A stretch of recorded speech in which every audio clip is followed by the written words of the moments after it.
মনোনয়ন দাখিল করলেন, কি বলবেন? মনোনয়ন দাখিল করলাম, গুরুত্বপূর্ণ সন্ধিক্ষণ। নিশ্চিতভাবে নির্বাচন তৃণমূল কংগ্রেসই জয়যুক্ত হবে। মমতা বন্দ্যোপাধ্যায়কে মানুষ আশীর্বাদ। দাদা, ভোটের ব্যবধান কত রাখছেন? যেখানে লোকসভা ক্ষেত্রে যেটা 1 লক্ষ ভোটে শিশিরবাবু জিতেছিলেন, এবারে আপনাদের ব্যবধান কি বাড়বে বলে মনে হয়? নিশ্চিতভাবে বাড়বে। তার কারণ মানুষ এখন যারা ভারতীয় জনতা পার্টির প্রতীক নিয়ে নির্বাচনে প্রতিদ্বন্দ্বিতা করছে, তাদের রাজনৈতিক চরিত্র সম্পর্কে কাঁথি লোকসভা কেন্দ্রের মানুষ জেনে গেছে। স্বাভাবিক নিয়মেই মমতা বন্দ্যোপাধ্যায়ের প্রতিনিধি হিসাবে লোকসভা কেন্দ্রে প্রতিদ্বন্দ্বিতা করছে। মানুষ বিপুল পরিমাণ আশীর্বাদ করবেন।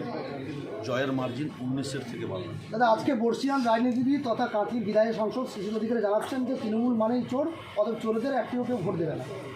শিশিরবাবু বর্ষিয়ান মানুষ শ্রদ্ধা করে। বর্ষিয়ান সাংসদ হলে আদর্শ থাকবে। যেখানটায় নাম ছিলাম শিশিরবাবুর সাংসদ হওয়ার শুরু তৃণমূল কংগ্রেসের প্রতীক থেকে, আর সাংসদ জীবনের যবনিকাও তৃণমূল কংগ্রেসের প্রতীক। নিশ্চিতভাবে ওনার কাছ থেকে এই কথা আশা করা যায়। আজকে যিনি